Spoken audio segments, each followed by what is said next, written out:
യേശുവിൽ ഏറ്റവും പ്രിയപ്പെട്ടവരെ, വളരെ സന്തോഷമായും പ്രതീക്ഷയോടെയും സ്വർഗത്തിലെ ദൈവത്തിൻ്റെ ആ വിലയുള്ള വചനം കേൾക്കുവാൻ തയ്യാറായി നിൽക്കുന്ന ഒരുക്കമുള്ള ശരീരത്തോടും മനസ്സോടും ഒക്കെ ആയിരിക്കുന്ന എല്ലാ പ്രിയപ്പെട്ടവർക്കും വേണ്ടി പ്രാർത്ഥിക്കുകയാണ്.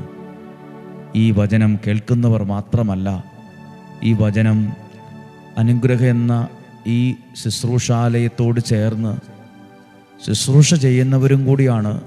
ഒരുപാട് പേർ വചനം കേൾക്കുമ്പോൾ അന്നേരം തന്നെ അവരുടെ ഫോണിൽ അവരുടെ ഗ്രൂപ്പുകളിലേക്കും പ്രിയപ്പെട്ടവരിലേക്കൊക്കെ 100, 500, 1000 പേർക്ക് സെലക്ട് ചെയ്ത് അയച്ചു കൊടുക്കുന്നവരുണ്ട്.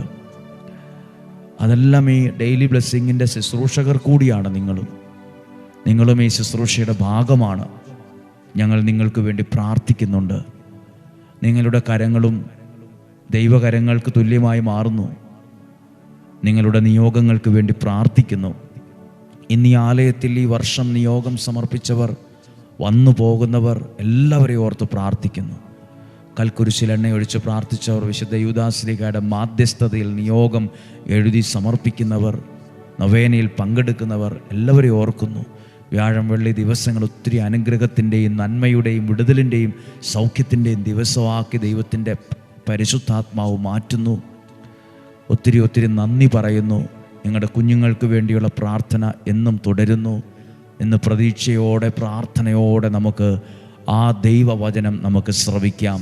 നമുക്കൊരുമിച്ചായിരിക്കാം, പ്രതീക്ഷയോടെ ആയിരിക്കാം. നിങ്ങൾക്കെല്ലാവർക്കും വേണ്ടി പ്രാർത്ഥിക്കുന്നു. 2 രാജാക്കന്മാരുടെ പുസ്തകം 13-ാം അധ്യായം 20 മുതലുള്ള വാക്യമാണ് ഇന്ന് വായിക്കുന്നത്, ഇന്ന് ശ്രദ്ധിക്കുന്നത്, ഇന്ന് പ്രാർത്ഥിക്കുന്നത്.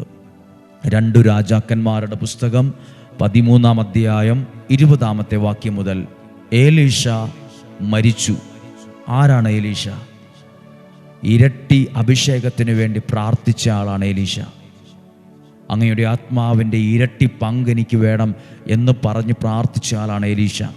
ആ ഏലീഷ അഭിഷേകമുള്ള, ദൈവത്തിൽ നിന്ന് കൃപ ലഭിച്ച, ആത്മാവിൻ്റെ ഇരട്ടി പങ്ക് ലഭിച്ച ആ പ്രവാചകൻ ഏലീഷ പ്രവാചകൻ മരിച്ചു. അവർ അവനെ സംസ്കരിച്ചു, അടക്കി. നാളുകൾ കഴിഞ്ഞു. വസന്തകാലത്ത് മൊവാബ്യർ കൂട്ടമായി വന്ന് ദേശം ആക്രമിച്ചു.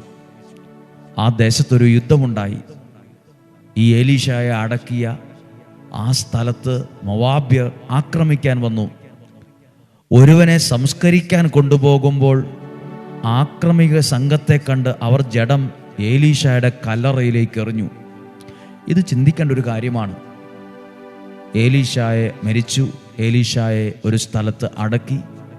ആ സമയത്ത് കുറച്ച് നാളുകൾക്ക് ശേഷം ആ സ്ഥലത്ത് മൊവാബ്യർ ആക്രമിക്കാൻ വേണ്ടി ആക്രമി സംഘങ്ങളായി വന്നു. അപ്പോൾ ഒരു ശവോടക്കിനായി ആളുകൾ വരിവരിയായി ഒരാളുടെ ശരീരം എടുത്തുകൊണ്ട് പോകുമ്പോൾ ആ ശവോടക്കിൽ പങ്കെടുക്കാൻ പോയവർ കാണുകയാണ്, ആക്രമി സംഘത്തെ കണ്ട് അവർ അടക്കുവാൻ കൊണ്ടുപോയ ആ ശവശരീരം ഏലീഷായുടെ കല്ലറയിലേക്ക് ഒറ്റയേറെറിഞ്ഞിട്ട് അവർ ജീവനും കൊണ്ട് ഓടി. ഏലീഷായുടെ അസ്ഥികളെ സ്പർശിച്ചു. ജീവൻ പ്രാപിച്ച അസ്ഥികളെ സ്പർശിച്ചപ്പോൾ ജീവൻ പ്രാപിച്ച് എഴുന്നേറ്റു നിന്നു. ആര്? ഒരു മരിച്ച് ഒരാൾ ആ വ്യക്തിയെ എറിഞ്ഞപ്പോൾ പോയി തൊട്ടത് ഈ അഭിഷേകമുള്ള ഏലീഷായുടെ അസ്ഥിയെയാണ്. ഈ അസ്ഥിയെ തൊട്ടപ്പോൾ അവിടെ ഒരു പകർച്ച നടന്നു. അവിടെ ഒരു ദൈവശക്തി പകരപ്പെട്ടു. അതാ മരിച്ചു പോയ വ്യക്തി, അടക്കാൻ കൊണ്ടുപോയ വ്യക്തി എഴുന്നേറ്റ്, അവിടെ ഒരു ജീവൻ്റെ അടയാളം ഉണ്ടായി. അവിടെ ഒരു ജീവൻ്റെ തുടിപ്പുണ്ടായി. ഒരിക്കലും 1% പോലും പ്രതീക്ഷയ്ക്ക് സാധ്യതയില്ലാത്തൊരു കാര്യം അവിടെ ഉയർന്നു നിന്നു, എഴുന്നേറ്റു നിന്നു. ഞാനിത് നിങ്ങളോട് പറയുന്നത് ഏലീഷായുടെ അസ്ഥികളെ തൊട്ടപ്പോഴാണ്. ദൈവത്തിൻ്റെ വചനം എന്താണ്?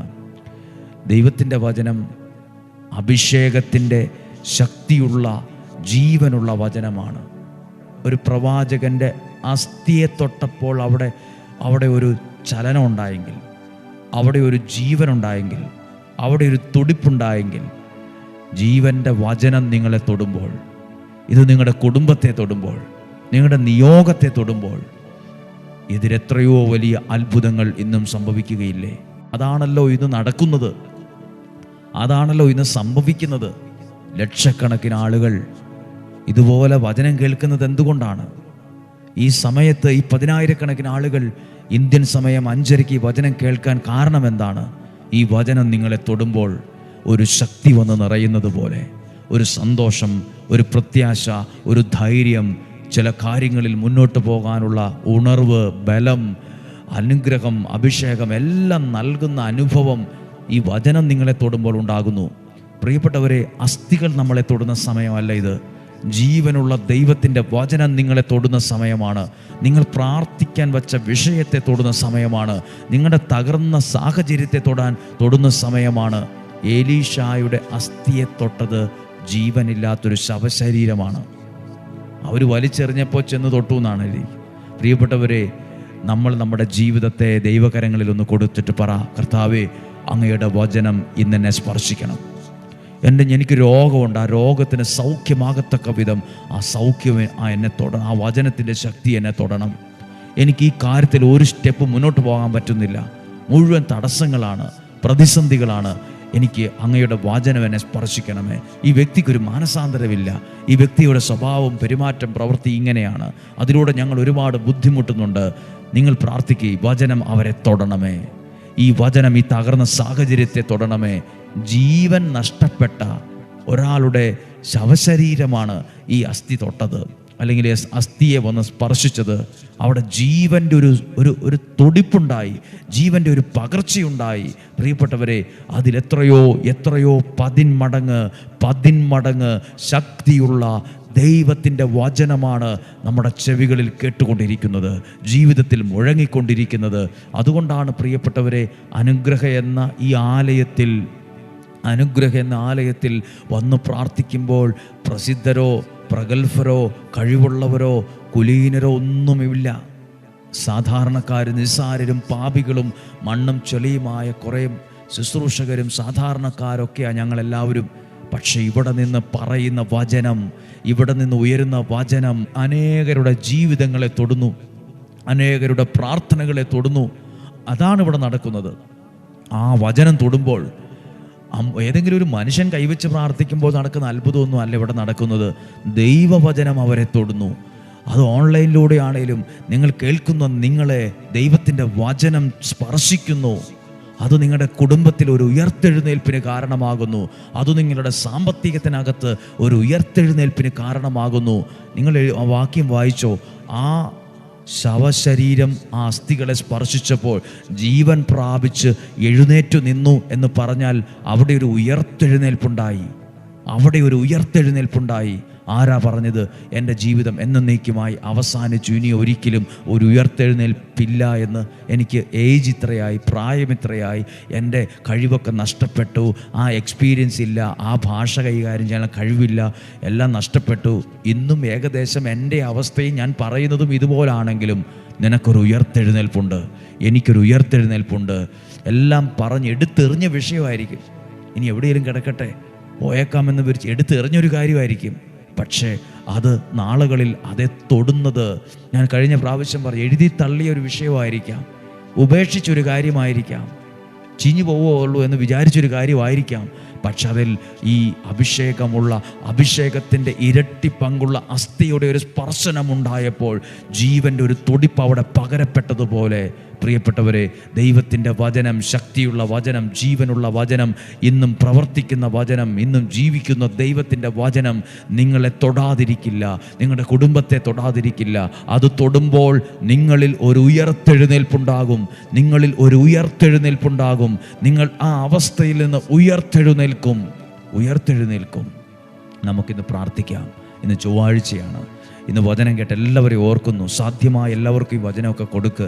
അനേകർ വചനത്തിലൂടെ ഇത് വായിക്കുകയും പ്രാർത്ഥിക്കുകയൊക്കെ ചെയ്യട്ടെ. അവരുടെ ജീവിതത്തിൽ ഒരു ജീവൻ്റെ തുടിപ്പ് നമ്മളിലൂടെ ഉണ്ടായെങ്കിലോ, അവരുടെ കുടുംബത്തിൽ ഇന്ന് സമാധാനമില്ല, സന്തോഷമില്ല, ഒരു പ്രത്യാശയില്ല, അവിടെ ഒരു പ്രതീക്ഷയുടെ തുടിപ്പുണ്ടാകട്ടെ, ജീവൻ്റെ തുടിപ്പുണ്ടാകട്ടെ, ഒരു അനുഗ്രഹത്തിൻ്റെ അടയാളമുണ്ടാകട്ടെ, വെളിപ്പെട്ടു വരട്ടെ, നമ്മളിലൂടെ ആയിരിക്കട്ടെ. അതൊരു സുവിശേഷ വേലയാണ്, അതൊരു ദൈവീകമായൊരു കാര്യമാണ്. നമുക്ക് പ്രാർത്ഥിക്കാം. ഈ വ്യാഴം വെള്ളി ദിവസങ്ങൾ അനുഗ്രഹത്തിൻ്റെ ദിവസങ്ങളാക്കി മാറുന്നു.